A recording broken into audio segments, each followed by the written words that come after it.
Hello guys, බදසත් කියලා පිළිගන්න නැත්නම් සුපුර්නෙට් ජාඩි channel එකට ඔයගොල්ලෝ හැමදෙනාම හරි guys මේ තියෙන්නේ අපේ invoice page එක. හරි අපි last day වලට කතා කරා අපේ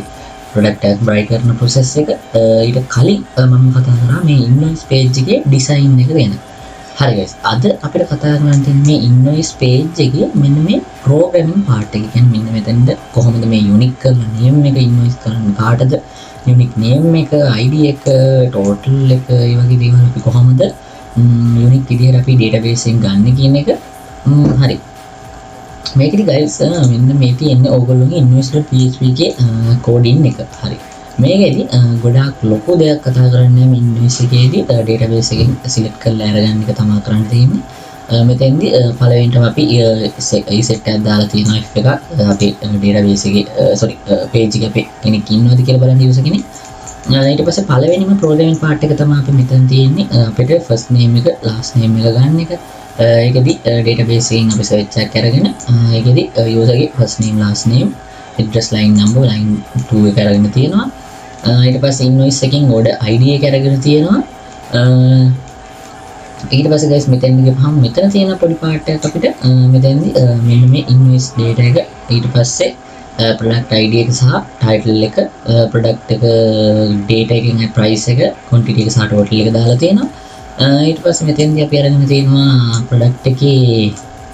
address data වලින් අපේ product එකේ city id එක يعني city එක අරගෙන තියෙනවා ඊට පස්සේ delivery fee Colombo අද එක දාලා තියෙනවා මෙතෙන්ද ඊට පස්සේ වෙලා අපි දාලා තියෙනවා subtotal එක generate කරන විදිහ මෙතන PHP script වලින් මෙතෙන්දි ඊට පස්සේ guys මෙතෙන්දි කතා කරන්න තියෙන කතා මෙච්චරයි මේකේදී සම්පූර්ණ මේ process එකේ else part එකේදී සම්පූර්ණ මේ process එකේදී එච්චරයි කතා කරන්න තියෙන්නේ ඊට පස්සේ guys මෙතෙන්දී අපිට යන්න තියෙනවා save invoice process එකට මේ process එක සම්පූර්ණයෙන් සිද්ධ වෙන්නේ අපි JavaScript එකේදී අපි invoice එක save invoice කියන order id එක id mail amount quantity කියන මේ set එක මෙතෙන් දාගෙන පස්සේ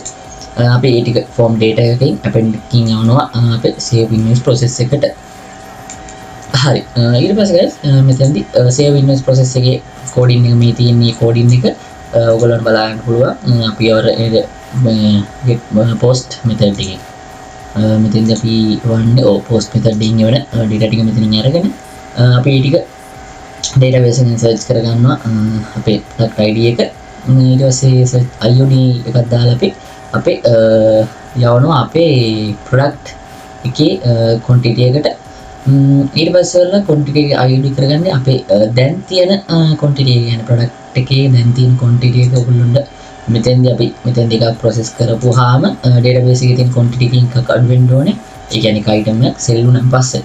හරි ඊට පස්සේ date time එක අපි මෙතනින් හදාගෙන තියෙනවා ඊට පස්සේ අපි iud එකක් දාලා invoice අපේ table එකට සම්පූර්ණ මේ data ටික insert කරගෙන තියෙනවා එතකොට guys මේ තියෙන ඔයගොල්ලෝගේ invoice table එක මේකෙදි දැන්ට product තුනක් මෙතෙන්දී buy කරලා තියෙනවා product තුනක් මෙතනින් sell වෙලා තියෙනවා හරි එතකොට guys මේකෙදි කතා කරන්න තියෙන part එක මෙච්චරයි script එකේදී පොඩි part එකක් මෙතෙන්දී තියෙන්නේ මෙන්න මේ function එකේදී print invoice එක කියන්නේ අපි button එක click කරපුවාම මෙන්න මේ invoice button එක click කරපුවාම මෙතෙන්දී print කියන එකේ ඒ button එක click කරපුවාම මෙතෙන්දී අපිට කොහොමද මේක print කියන මේ machine එක start වෙන්නේ කියන එක තමයි මෙතෙන්දී කතා කරන්න තියෙන්නේ මෙතන මේක document.body in html කරලා තියෙන කියන්නේ body එක අපි අරගෙන තියෙනවා ඊට පස්සේ ඒකෙදි page එක අරගෙන තියෙනවා ඊට පස්සේ in html කරගෙන තියෙන page එකට body එක ඊට පස්සේ print කියන window එක open වෙලා body එක in html restore page එක වෙලා print කරන්න හදලා තියෙනවා. හරි guys මෙතෙන්දී print sorry invoice.php කියන කතාව මෙච්චරයි. ඒ කියන්නේ invoice එක කොහොමද අපි save කරගන්නේ දැන් invoice එක add කරගන්න කියන කතාව. අපි next part එකෙන් හම්බ වෙනවා guys. අදට ගෙන් එන්න හැමෝටම සුබ දවසක්.